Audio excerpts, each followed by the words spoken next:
Good afternoon. Welcome to Working Horses with Jim. We have a special guest today. Hello. This is Chris. He's come to visit us from Germany. And we've been getting to know each other, and he's been working with Jim around the farm here. And getting over jet lag? Somewhat, not completely, but Yes. it's getting better. Yes. Well, Chris has been, he has some horses. He's in Germany, and Trudy and Abby went to visit him one time. Yeah, last year in summer. Yep. Yeah. Yep. And he was very nice and showed them around the farm. And Chris, what is it that you do with your horses? Horses? Yeah, I have 3 horses, but I'm only working with one, really. And the thing I do mostly is like firewood logging. I have a smaller breeds than Jim has, and so they're not capable of doing that heavy work. But I'm currently starting with a young mare, and hopefully I will have a team this summer, make a team out of them, and that I'm able to do more work with the horses and heavier work. Mm-hmm. Very good. What are some of the things you're hoping to do while you're here with the horses, or learn about the horses, or anything in particular, or just be here and just... So yeah, as I said a few days yesterday, with the colors, I really like to see how the color works, and the harness that Jim uses, because they are not very usual in Germany or in Europe in general. Yep. And so yeah, I want to get my hands on it, because that's more the way I can learn it than just That's right. From theory. Yeah. Yep. Well, why don't we catch up with Jim and see what's going on? We're in the hayfield today. It is very, very warm, about 90 degrees, and it would be about 30 degrees in your country. Around the same. Yeah. Yeah. But I really did not expect it to be that warm here. Well, we didn't either for this time of year, but we're having a little heat wave. Jim's making the best of it and making some nice hay. We were just commenting how nice and green this hay is, and how nicely it's coming along for this time of year, because it's usually pretty hard to get hay dry this time of year. So this is very nice. Today, Jim has Ken and Baron. Baron spent his first time on the rake yesterday, or the other day, when we made another batch of hay, and he's doing very well with it. So we'll walk along with Jim here for a little while.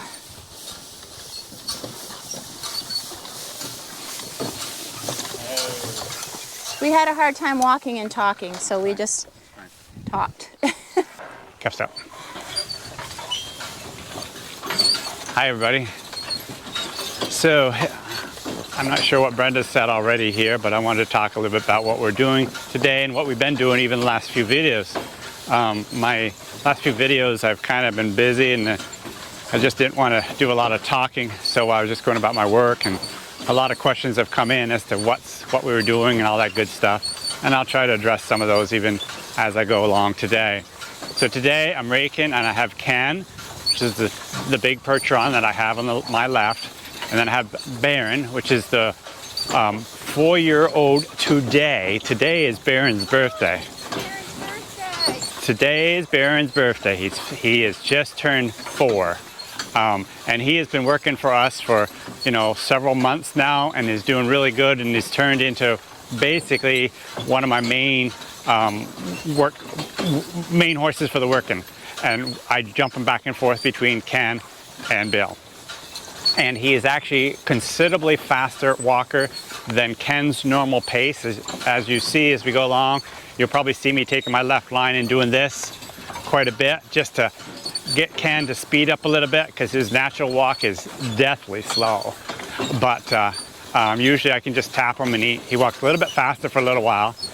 Baron is more of a fast walker like Bill, and so they actually do quite well together, but I've got to work all 3 horses. So today these are the 2 I'm having. In one of our recent videos, we were showing us mowing, and G, G, G, G, G, and I was always mowing with G, with Ken and Bill.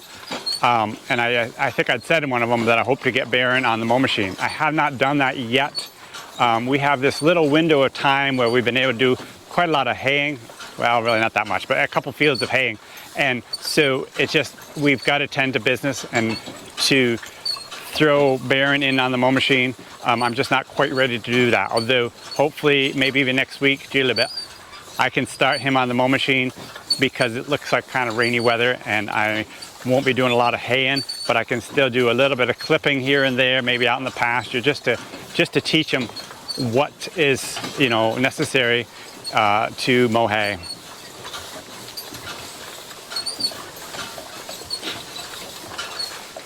So today is the end, or I guess tomorrow is going to be the end of our really warm, nice stretch that we've been having. Like I said, this is the 1st of June, and this is very, very early for us to be haying. Because it's so early, the hay crop is rather short and rather thin, which is normal because it's early. We live up in northern New York and along the Canadian border, so it's understandable we don't have the you know, it's slower getting around into summer than a lot of you guys. But we just wanted to take advantage of this beautiful, beautiful weather we've had. Today it's supposed to be 93 degrees, and it's feeling it like it even right now. It's just wonderful. But there's a little bit of a breeze, which is just excellent for drying hay. You will see also that as I'm raking this, I am doing what I call a double windrow.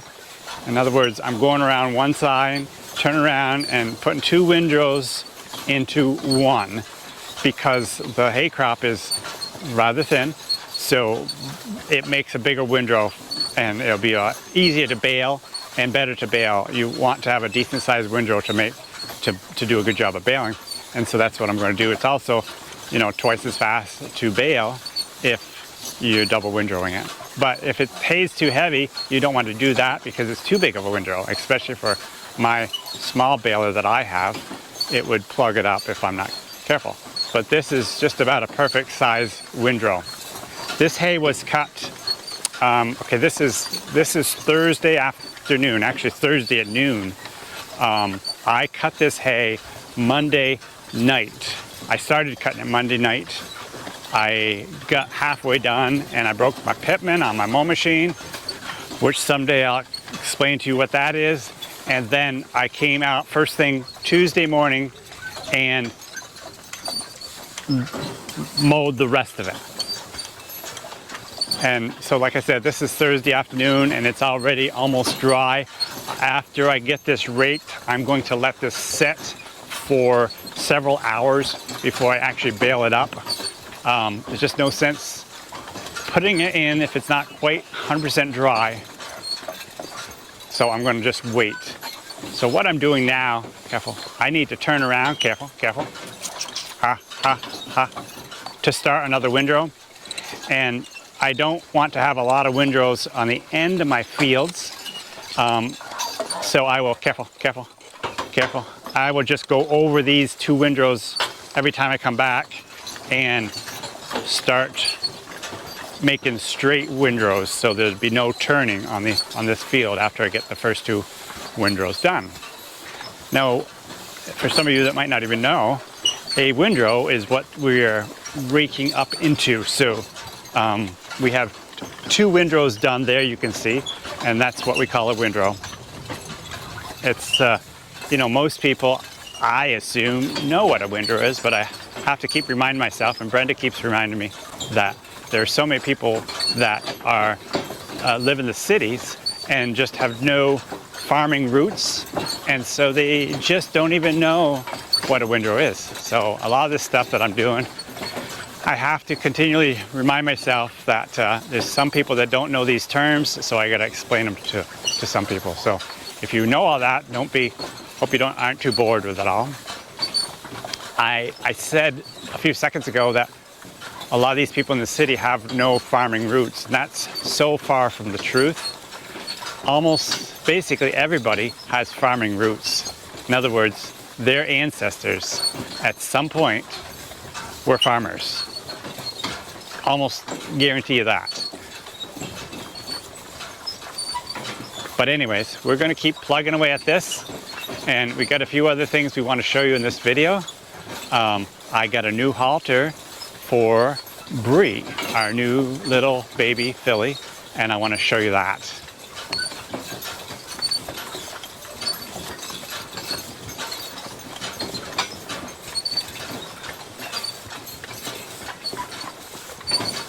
Here.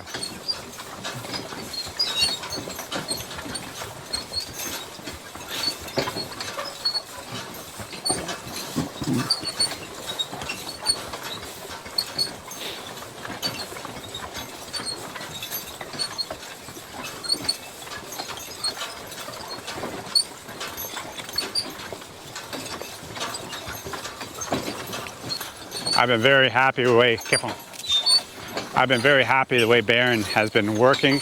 This is his second time on this rake, and there was no fear, there was no, you know, when I hitched him on and raked even the first time, there was just absolutely no issue at all.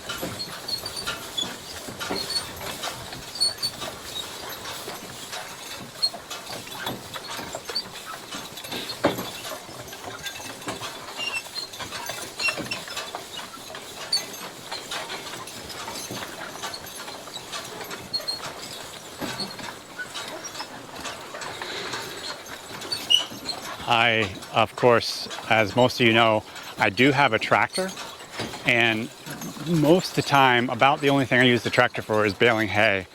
I have baled hay with the horses before. If you were to go back to an earlier video a couple years ago, I actually showed my horses baling, and so that's always an option that I have. But generally, I use the tractor because I do put up quite a lot of hay, and so that's one job that a tractor is capable of doing. You know, a tractor's not capable of doing everything, but it can bale hay. And so anyways, that's what I usually use. My baler is an old baler, and I'm kind of looking for a better, newer one, but I haven't found one that suits me yet. And this baler still works okay. The kicker itself is not very good, and I cannot turn it. Usually there's a hydraulic unit on it to turn the kicker back and forth, and that's not on or doesn't work. I can't remember now. But anyways, since it's set straight, when I go on a curve and turning on the ends, quite often I'll lose the bales if I'm not careful. So that's why I try to make straight windrows if I can, without any corners. Well, I guess I'll take this opportunity to go and mow a little bit of lawn, and then we'll come back and see how Jim's making out here with this field. He's got a little ways to go. I did want to show everybody that the corn is up. You can see the rows now. Also, the grass is coming up, so he'll have to get out here and cultivate. And there's little weeds coming up everywhere. But that's the way it is this time of year.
Hello. Ha. Ha. Ha. Ha. Hüppa. Ha. Ha. Ha. Ha. Ha. Ha. Ha. Ha. Ha. Careful.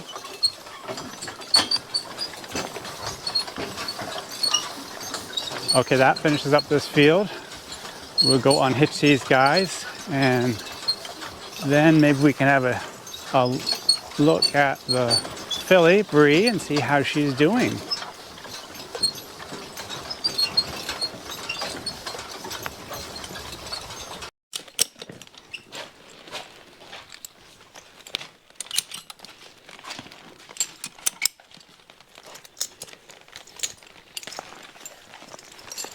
Come on.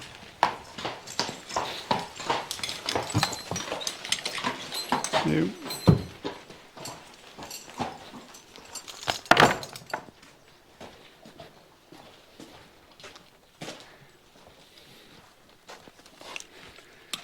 He's generally so good about standing still here, but I bet he's thirsty today.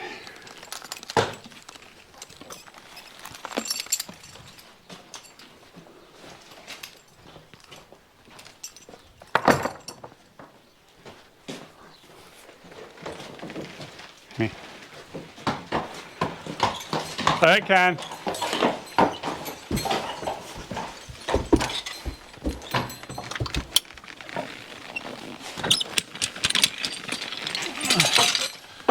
Why don't you unhitch his collar and take his collar right off right there. Yep. Yep.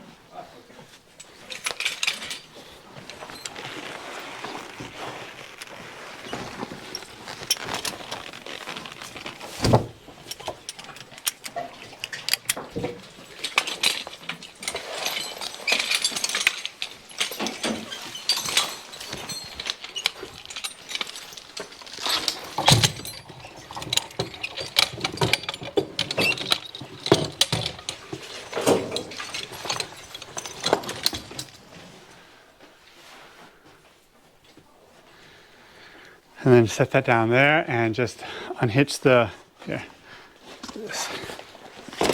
Unhitch the belly girth, throw his britchin over his butt, and pull the harness right off.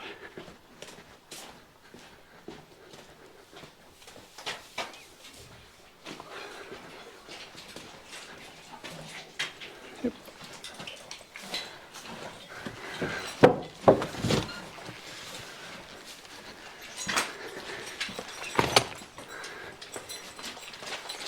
So what was the right place then? Yep. I think I messed it up. You did, but that's okay. Just let me get this out of your way. Now just put your hand out there. Okay. And get your, now you can put it right up. I don't think you're twisted. I think you're fine. So get down lower on these so you can put up on the thing. Ah, okay, yeah. Like here? Yes. You should be fine.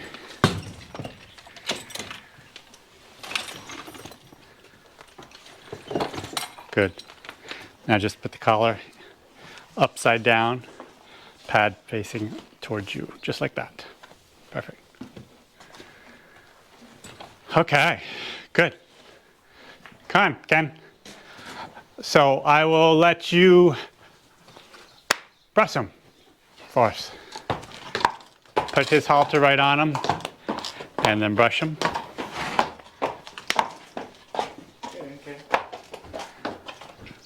Okay, looking good. Grab both the halters and the lead rope.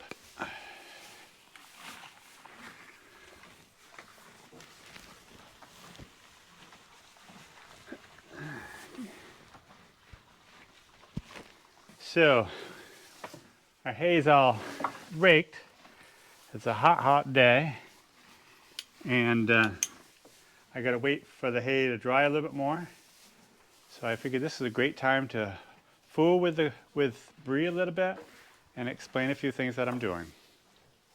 So, being it's so hot, we were able to open up some of the windows. We took out the windows and all the windows in the horse barn, and that one right there. And with the doors wide open, it's a little bit of tiny little bit of breeze coming through here, but at least it's bearable. And there's times where the horses are actually sweating in here. Lady is tied right now, but she actually has been most of the time. The gate is open so she can go in and out. When I'm fooling with Bree, I like to shut the gate. It just works good, and I like to tie Lady, and so that's what I've done. So the other day, I decided I'm going to go get a halter for her. So I went up to Eli's, where the Amish guy that does my all my harness work, and I said, "Do you have a small halter?" So this is the halter he had. I looked at it, and my first impression was, "Oh, that's too small." Dummy me. I come home. It's a monster on Bree. It's huge. So I ended up taking and tying a knot in the top, the strap that goes over her head, and that's what I have. So this halter is way, way, way, way too big, but it's going to work for temporarily until Eli has time to make me a halter that will fit her. With these little colts, they grow so fast that they'll outgrow a halter really fast. So I will definitely keep this halter, and as she grows, she will grow into this halter. So there you go. She's got her new halter on.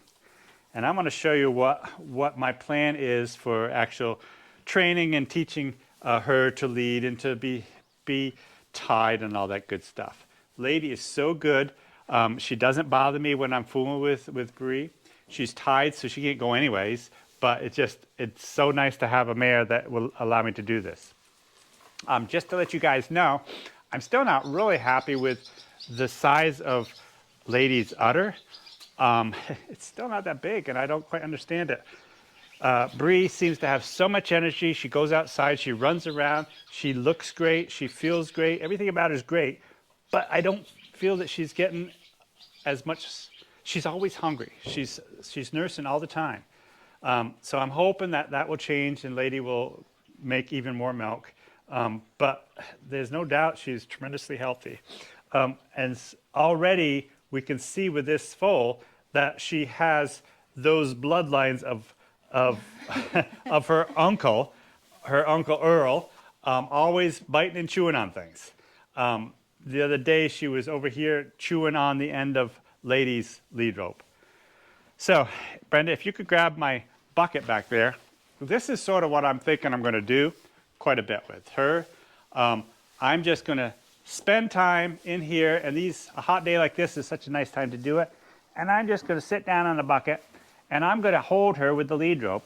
And what I'm going to do is actually coax her, have her lead her up to me. And I've done this, I haven't even really done this yet. This is the first time you guys see it for basically the first time. I've had the halter on. This is the first time I've actually got the lead rope out and hitched it to her.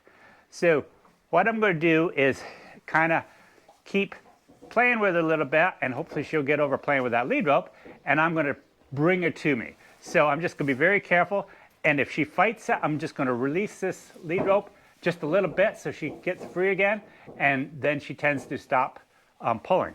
So I'm going to kind of coax her up to me, and after she feels that, she will come to me, and just bit by bit, fool with the line, and get her to come to me even better. She is very interested in biting that snap, but that's okay too. This is more just a trust issue type of thing. She needs to learn to trust me all the more. She needs to know how to stand with a halter on without becoming a halter puller, and so without pulling on the halter, and she'll learn that so easy at this young age. Now, like I said, this is the first time I put the lead rope on her, so I'm not going to, force her or try to get her to come to me too much this time. But what we're going to do is practice this, and then I'm going to go move my stool and go back to the end of my stool, and then I'm going to have her come up to me. Good girl, good girl, good girl. Now, in some ways, you have to be careful because, she's so young, it's not an issue, but it still could be. I'm down low. This is good because I'm not a threat to her. But I could see some little fillies or colts actually jumping right up and actually striking. So you got to be really careful in a situation like this. But I still feel it's, for her, it's a great way to do it. So what I'm going to do now is go to the very end of my rope, get up off my bucket, and back my bucket off to the end of the rope and see if she might even come up to me. Easy guy.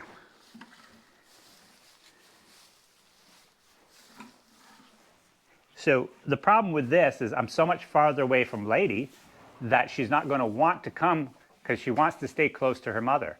But I'm just going to very, very carefully lead her to me, possibly, and she may or may not come, but I don't want her to get away, and she won't.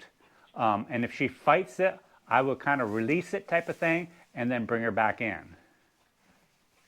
But when you fool with them at this young age, it just takes so much of the work out of it.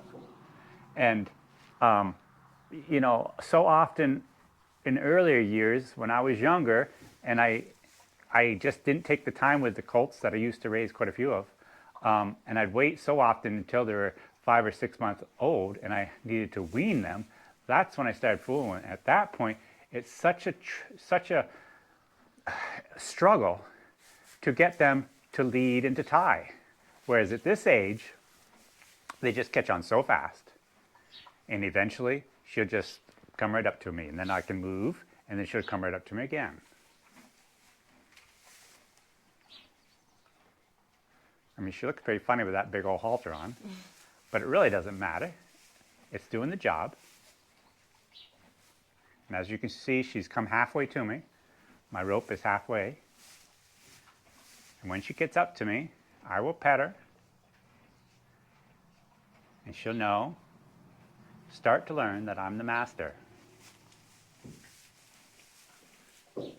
At this stage, though, you have to remember, you want to teach her that you're the master, but you also have to realize that her mother's say comes before my say at this stage. So for example, if the mother was loose, you know, she's going to listen to her mother.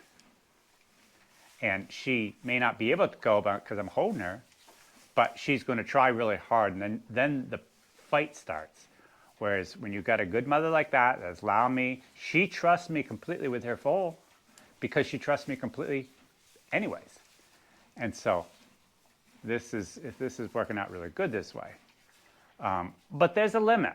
I mean, Lady trusts me, but there's still a limit. If I was to do something to hurt her foal, she could most definitely turn on me and we'd be in trouble. Of course, she's tied, so she can't get away, but still, if she starts winning over there, it's going to get the foal, it'll get Bree really worked up, and it'll be all the harder to be able to control her and hold her. So when I get her just a little bit closer to me, I'm actually going to attempt to turn around so she's kind of in this corner, and I'm going to go back towards Lady.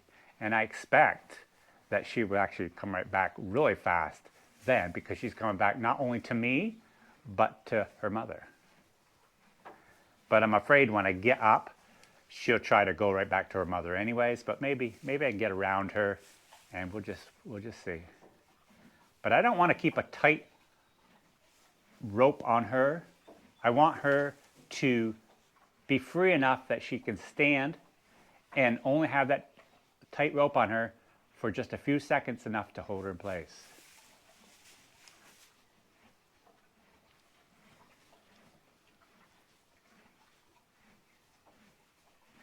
It's amazing the amount of time it takes to do these things. And like I said, this is the very first time I put a lead rope on her. I have put the halter on before, but she's just doing really great. I'm curious, even many of you guys and gals have had foals of your own, and put in the comments even some of the different ways that you've tried to do the same. So many of these things that we do with these young animals, there's numerous different ways to do it. I mean, like I said earlier, years ago, I'd wait till they're 5 months old and I'd do it the hard way. And the animals came out perfectly fine. They were perfect to lead and all that good stuff. They didn't, after a little bit of fight, they stopped fighting and they weren't halter pullers. But there's just numerous different ways to do it. This is just one of many. Can you say what you mean by a halter puller? I mean, it's obvious, but I think there's more to it. Yeah, there are some animals that they have, more than likely, they had a halter on and they weren't, they backed up and fought the halter, and more often than not, they didn't have a good halter on and it broke. And because it broke, the animal felt that, oh, if I back up really hard, I can get out of here. And so it's so important to have a halter in the process of training them to be tied that is very, very good so they cannot break it. That's also one more thing I'd like to talk about halters, all the more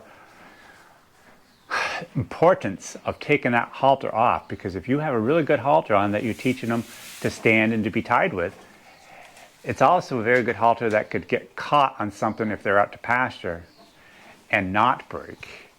And you can get into a lot of problems and even death of an animal if they're caught on something in pasture and nothing breaks, so that they can. We've had one horse actually died from that.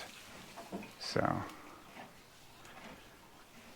I'm going to attempt to pull him into me a little bit. Come on, come on, come on, come on, come on, come on, come on.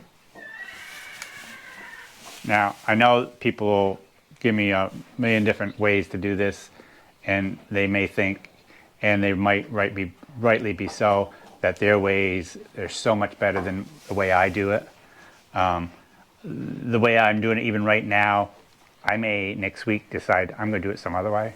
I don't have a set way to teach a horse or a foal to lead and to be tied. But like I said, there is numerous ways. Come on, girl. But you do know horses, so that's why you're thinking this way. Well, I know a little bit about horses. But we can all learn.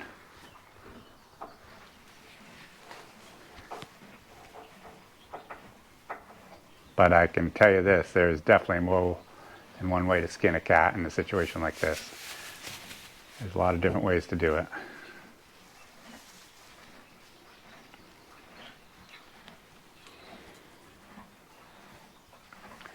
So I'm going to try one more thing here real quick. Yeah, I thought you'd come up now. Come here, girl. You should go to Mama. Okay, now I'm in a little bit of a predicament because I got all tangled up here, which I don't want. Easy, easy, easy. I better get up or I get my head kicked off. Easy, easy. Easy. Oh my goodness. Yes, we still got a long ways to go. A long ways to go. But they're probably like kids. They have a short attention span. Yes, they do. So. And I'm going to definitely let her go in a second. But as I've said in so many videos training colts, and it's so important to leave it on a good note. And you know, you gotta know when to do it so you don't overdo it. Okay. Okie dokie. That's a girl.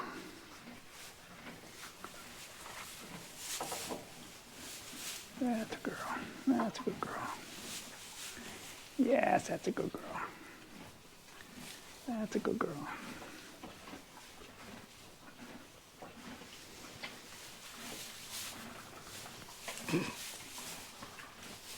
The sound of her ears flapping was precious. Go see Mama. It's like I'm going on the other side. There's no room over there, Bree.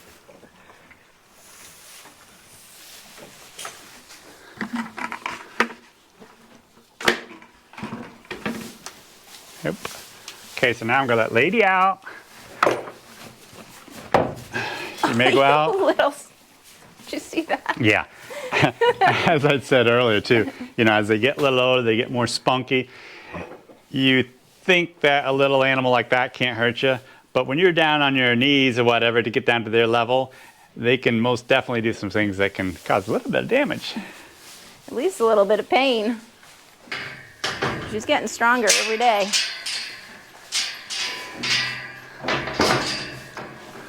So I hope you've enjoyed our video today. I hope you guys are staying cool on this nice hot day. And I have got to give the hay a few more hours and I go bale it up. And but anyways, we shall see you next time.